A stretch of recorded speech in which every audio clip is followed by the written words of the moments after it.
Hi everyone, welcome back to our channel. First of all అందరూ ఎలా ఉన్నారండి? ఈ వీడియోలో మనం డిస్కస్ చేసే టాపిక్ ఏంటంటే సిఏపిఎఫ్స్ గురించి ప్రజెంట్ ఉన్న అప్డేట్స్ గురించి మాట్లాడుకుందాం.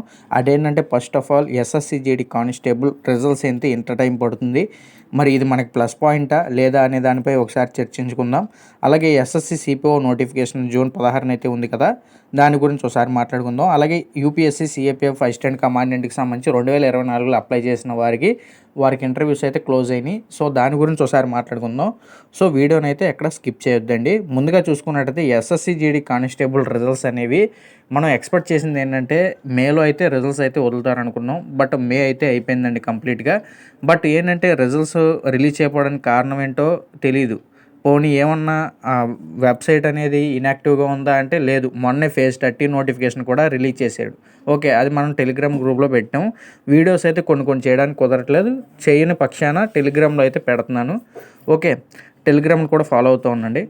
మొత్తానికి వెబ్సైట్ ఇన్యాక్టివ్గా కూడా లేదు. ఓకే, వాళ్ళు ఎప్పుడు ఇచ్చే అప్డేట్స్ అప్పుడు ఇస్తూనే ఉన్నారు. మరి రీజన్ ఏంటంటే ఆల్రెడీ మీకు 2-3 వీడియోలో చెప్పాను. ఆపరేషన్ సింధూర్ చేపట్టిన తరువాత ఏంటంటే ఫోర్సెస్ ఎక్కువగా డిప్లాయ్ చేశారు అక్కడ. ఓకే, మనకి ఏదైతే సెక్యూరిటీ థ్రెట్ అయితే ఉందో ఆ ఏరియాస్లో సెక్యూరిటీని ఎక్కువగా డిప్లాయ్ చేశారు. సో అది కూడా ఒక రీజన్ అనుకోవచ్చు. ఇన్ కేస్ రిజల్ట్స్ రిలీజ్ చేసినా కొంచెం టైం పట్టొచ్చు పీఈటీ అండ్ పిఎస్టీకి. సో మీరు ఇంకా ఎవరైనా ప్రాక్టీస్ చేయని వారు ఉంటే ప్రాక్టీస్ చేయండి, అది మీకే మంచిది. ఓకే, ఇప్పుడు ఇది ఎవరికి ప్లస్ పాయింట్ అనే విషయాన్ని మాట్లాడుకున్నట్టయితే ఇంకా ఎవరైతే ప్రాక్టీస్ ఇంకా బిగినట్లేదో రన్నింగ్ వాళ్ళకి ప్లస్ పాయింటే. ఇప్పుడు కూడా అవకాశం ఉంది, ప్రాక్టీస్ చేసుకోవచ్చు. ఇంకా టైం పట్టింది, అర్థమైందా? మేబీ పెట్టాలనుకుంటే వాళ్ళు అదే పీటీ అండ్ పిఎస్టీ మెడికల్ ఒకేసారి కండక్ట్ చేసేయచ్చు లాస్ట్ టైం లాగా, చెప్పలేం. ఓకే, ఇదొకటైతే గుర్తుపెట్టుకోండి, అవకాశాన్ని అయితే పోగొట్టుకోవద్దండి. అలాగే ఎవరు నష్టపోతున్నారంటే ఎవరైతే కంటిన్యూగా రోజు ప్రాక్టీస్ చేస్తున్నారో వాళ్ళకి ఏంటంటే కొంచెం నిరాశ అయితే ఉంటుంది. ఏంటంటే ఇంకా ఏం డేట్లు రాలేదు, మనం ఇలాగే పరిగెడుతూ ఉన్నాం, ఇంకా డేట్లు అసలు ఎప్పుడు ఇస్తారు అనేది కొంచెం రిలీఫ్ తగ్గిద్ది కదా ఈవెంట్స్ అయిపోతే. సో దాని ద్వారా ఏంటంటే ఎవరైతే కొంచెం ప్రాక్టీస్ చేస్తున్నారో వాళ్ళకి అదొక నిరాశ అయితే ఉంటుంది. సో మొత్తానికి ఏం కాదు, మేబీ పెట్టాలనుకుంటే events and PET and PST అలాగే మెడికల్ టెస్ట్ ఒకేసారి కండక్ట్ చేయొచ్చు. ఎటువంటిది ఎలా చేస్తారనేది అయితే చెప్పలేం. లేదు, విడివిడిగా కండక్ట్ చేయాలన్నా చేయొచ్చు. ఓకే, ఇదొకటైతే గుర్తుపెట్టుకోండి. మీకు ఒకేసారి కండక్ట్ చేస్తే వాళ్ళకే ప్లస్ పాయింట్, మీకు ప్లస్ పాయింట్. మీరు 2 సార్లు వెళ్ళక్కర్లేదు, వాళ్ళు 2 సార్లుగా కండక్ట్ చేయక్కర్లా, ఒకేసారి అయిపోద్ది. కొంచెం లాంగ్ డేస్ అయితే పట్టిద్ది. సో ఇదొకటైతే గుర్తుపెట్టుకోండి. అలాగే ఎవరైతే డిగ్రీ కంప్లీట్ చేసుకున్న వాళ్ళో నెక్స్ట్ మాట్లాడేది ఏంటంటే ఎస్ఎస్సి సిపిఓ. మీరు ఎవరైతే ఎస్ఎస్జిడి కానిస్టేబుల్ ట్రై చేస్తున్నారో మీరు సిపిఓ కూడా ట్రై చేయండి, అర్థమైందా? పెద్ద డిఫరెన్స్ అయితే ఏం ఉండదండి. ఎస్ఎస్సిడి కానిస్టేబుల్ మీద కొంచెం హై స్టాండర్డ్లో ప్రిపేర్ అయితే మీరు టైర్ 1 క్లియర్ చేసుకోవచ్చు, అర్థమైందా? ఈవెంట్స్ ఇది సేమ్. దీనికి ఏంటంటే 5 రకాల ఈవెంట్స్ అయితే ఉంటాయి. లాంగ్ జంపు, రన్నింగు, షార్ట్ పుట్టు, ఓకే, లాంగ్ రన్ను.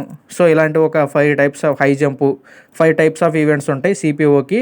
సో ఏంటంటే తర్వాత మెయిన్స్ ఎగ్జామ్ ఉంటుంది, అది ఓన్లీ ఇంగ్లీషే ఉంటుంది 200 మార్కులకి. ఓకే, ఐడియా ఉంటుంది అనుకుంటా సిపిఓ.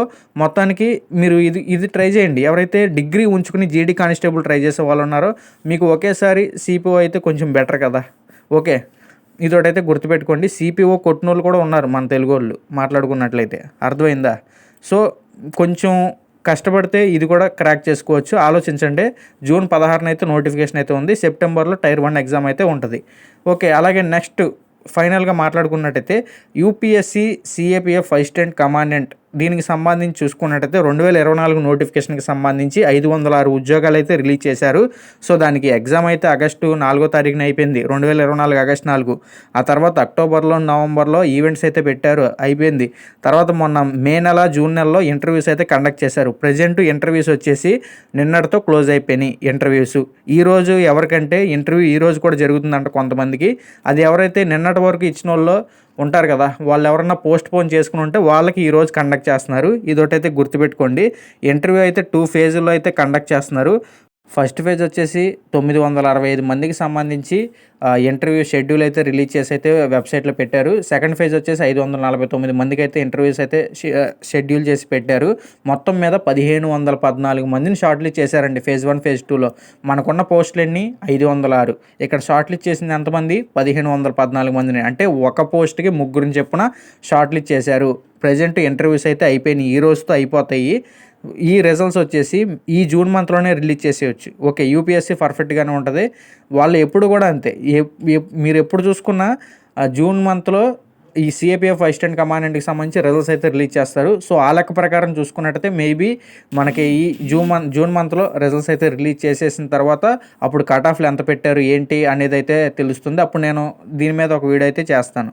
అలాగే ఒక విషయం గుర్తుపెట్టుకోండి, రిజల్ట్ రిలీజ్ చేస్తారు కదా సిఏపిఎఫ్ అసిస్టెంట్ కమాండెంట్కి సంబంధించి, మనకున్న పోస్టులు 506.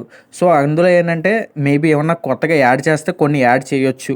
ఓకే, మొత్తానికి టెంటేటివ్గానే ఎప్పుడు ఉంటుంది కాబట్టి ఫైనల్గా కొన్ని ఏమన్నా ఒక 50 పోస్టులు యాడ్ చేసినా చేయొచ్చు. బట్ ఏంటంటే చెప్పలేము యాడ్ చేస్తారు లేదా అనేది.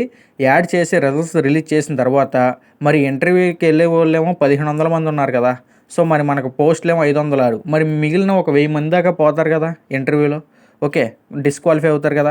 సో మరి ఆ 1000 మంది మనకి టఫ్ కాంపిటీషన్ ఇస్తారండి 2025లో. రేపు రాయబోయే ఆగస్టు 3వ తారీఖున సిఏపిఎఫ్ అసిస్టెంట్ కమాండెంట్ ఎవరైతే రాస్తారో వాళ్ళు మంచి టఫ్ కాంపిటీషన్ ఇస్తారు. సో అదొకటైతే గుర్తుపెట్టుకొని దాన్ని దృష్టిలో పెట్టుకుని ప్రిపేర్ అవ్వండి.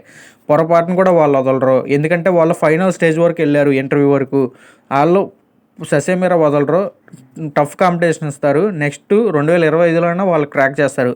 అలాంటి వాళ్ళే మనకి. ఓకే, ఇదొకటైతే గుర్తుపెట్టుకోండి. మొత్తానికి 3 అప్డేట్స్ గురించి అయితే చెప్పాను కదా, జీడీ కానిస్టేబుల్ గురించి, సిపిఓ గురించి, సిఏపిఎఫ్ అసిస్టెంట్ కమాండెంట్ గురించి. మీకు ఏమన్నా డౌట్ ఉంటే కామెంట్ చేయండి. మళ్ళీ నెక్స్ట్ వీడియోతో కలుసుకుందాం. అంతవరకు గుడ్ బై, జై హింద్.